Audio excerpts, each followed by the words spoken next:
خب درود هموطنای عزیز. امیدوارم که یک شما خوب صحت سلامت و سربلند هم باشید. اولا از یک شما بسیار میندار و تشکری میکنم که شما یعنی چقدر بگیم که پدیرید و پادپیساتsia کرده کانال بگیم خیلی بالا هم بردیم. قریب 20,000 شدیم. نمیدونم چند تا کم 20,000 شدیم. امیدوارم که 20,000 هم میشیم در همین طول 5-6 سال. جواب ما با بگیم که یا که مراجعات بگیم، جواب بگیم، سخن بگیم، عموما یا پدشکا بگیم، نمیدونم یا که همدردی بگیم یا که همفکری بگیم، هر چیزی که خواهین همون با عبدالقادر طلبکov در عین حال در راه اومده استم. یک نوار شدیدم گفتم کوتاه گفتم فکر کنم که گفتن امام یعنی ایلوه کردن خوب است.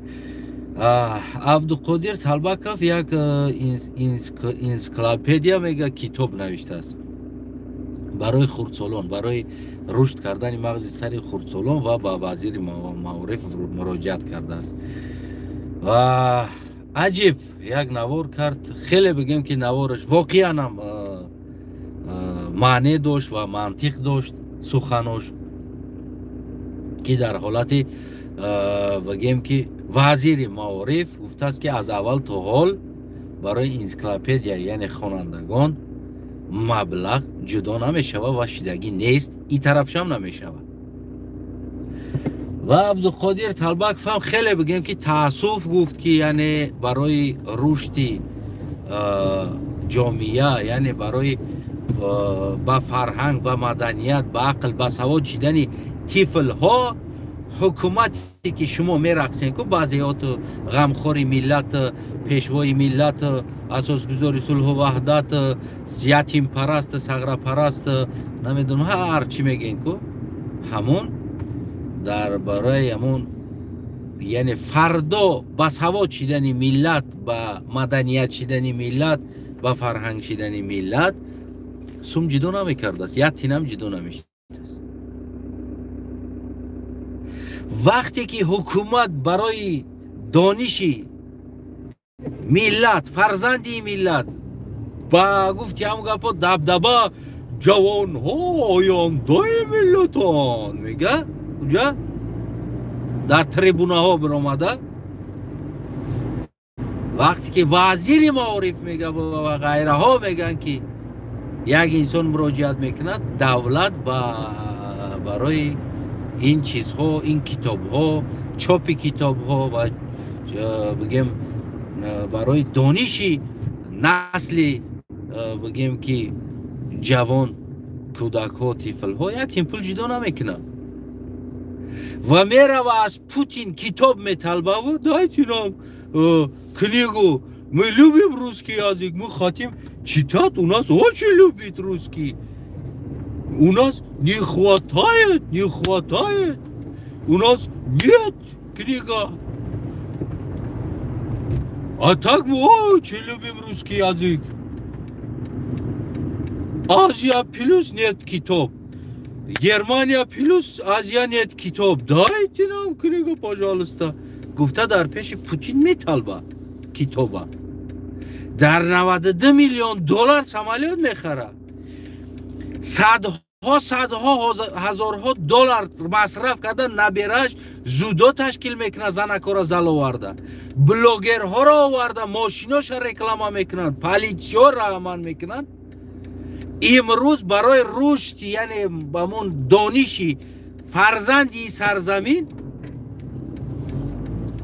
یک تیم پول جدا نمیکرده است که تا که یک انسانی نویسنده، یک انسانی بگیم باور کنین در دولت های اروپایی یا در دیگر دولت اگر یک چیزی تو بنویسی که بگیم که در جامعه برای رشد سواد و علم این کشور نسل اگر لازم باشه او را است میلیون ها دلار داده بگیم که میگیرن و چاپ میکنن او را برای که برای نسلشون رشد بیاوه. نسل که تو پایشی دولت دیجو نمیروه، هیچ جا نمیره دولت.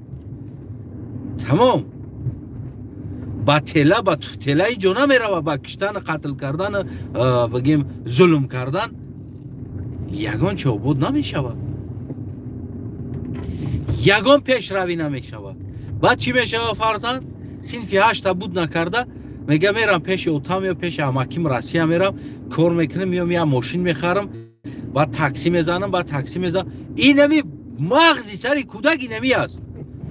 بدروین طلبه مکتب لوبویش رادیوی آزادی نمی کوچه دا کودکا را بقپین کلان شوی چی میشه؟ گفته سوال بتین چیکار کردنی کلان شوی یعنی چیکار میکنی؟ گفته از کودکا سوال بتین.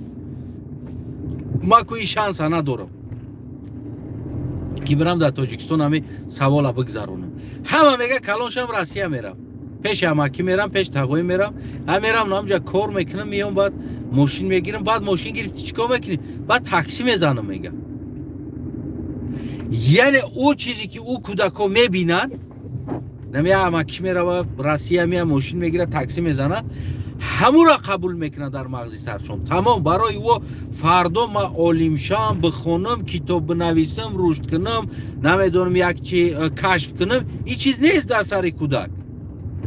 یک سال خونیشی ما که جنگ بده که گفتی همون گفت میزدم بین یا دیگر نه معلم بود نه دیگر چی بود.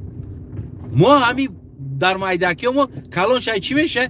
بایویک میشه. برای چی؟ برای که ما میدیدیم هم بایویک رو автомат در دستشون ماشین در تای پاشون کتاگی گفتی همون گفت کتاگیشون گفتی ما رامون داگون جونا میگنجید. ما همو را دیده ما میگفتیم بایویک میشیم کلان شیم.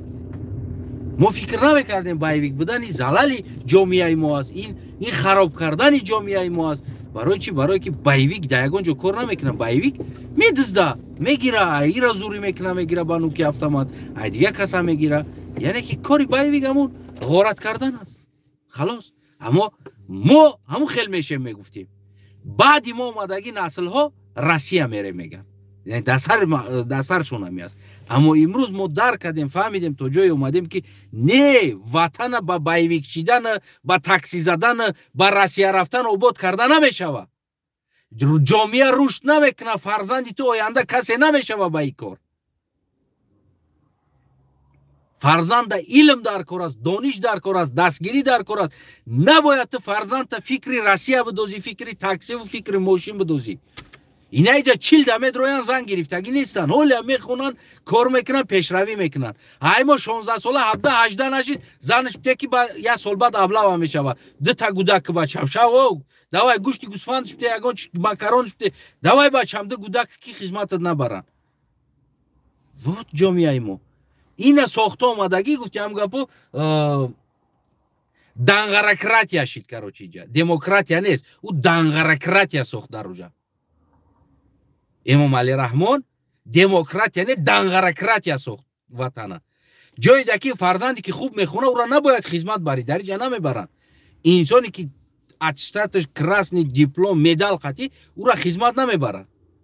او را دلش او در کار در جامعه او برای که اتلیچنی که او را دلش میخونونن. چند گپ زنم باور کنین کم ای دوستوی عزیزم چند این برادر عبدالقادر طلبکov همه انسان یک انسان دانشمند است. بعضا حالت ها بگیم که خاک او مذهبی دینی و فکری او است. مثال گیریم او چی را میخواه چی را نمیخواه هیچ که او را مجبور نمیکنه. نه که میگم که انسان فکری خوب سالم صحت بردم داره. فهمید یک برادر عزیزم عبدالقادر طلبکov که یعنی ما در کدام جامعه زندگی داریم. خود در اروپا یعنی که بریلیانت خطی برابری بریلیانت در اروپا تو میبدی با او فرهنگت با او مدنیتت با او دانشت با او سوادت کو تو بریلیانت بدی در اروپا بریلیانت تو در فلان پولا را پچکه خطی میدادن اویلی کت کو تو را باید در جامعه خدمت میکردی بریلیانت بدی در اروپا. در تاجیکستان چنی گیگو قدر نداری گیگو ایتو با قدر که در زمین بغلطه میگیرن میارن تپکش میکنن تا که در زمستان گرم کنه خونه شونه. یعنی که از شما دانشمندو در تاجیکستان گیگو با قدر خفه نشین гийгов дар замин боша мебардоранш миёран хонаш тапак када бо қилф када да як ҷо мемонад ки ягон кас надиздаш. Не ки шумо датаво бесоҳибен, датаво дар кӯча мондагин, чени гийгов қадр надорен ки ай замин бардоратон шуморо. اینم خیلی اکتیور، اینم خیلی دانشمند، اینم خیلی انسانی با فرهنگ با مدنیت. اینم انسانا کو همشون بیچاره کو اینم ایگی گودا به قدرن. اینم زمینو دا چوجده خور رفتم، مرده رفتم تو سگ سوراخ شونم میکنم تا میبرن میروم. تمام. داری دنگرکراتیا اینم زندگی میکنی. داری جا ببینین دانشمندارا چی زندگی دارن. برای که او آینده جامعه هستند، او جامعه را تربیت میکنه. اینه جا پاخرینه اگر تو کدام مذهب باشی نباشی، چیزی باشی نباشی، ترا سواد عقل در کارای داریو. مذهبی تو در کار نیست، دینی تو هم در کار نیست یودا. دین تو خودت، مذهب تو خودت، رویت تو خودت، چی کار میکنی ای خودت، نه که سوادی تو در جامعه در کار است. انا که ببین، اینا بیچاره عبدالقادر هم آخر اومد کافی گفت. نمیشه.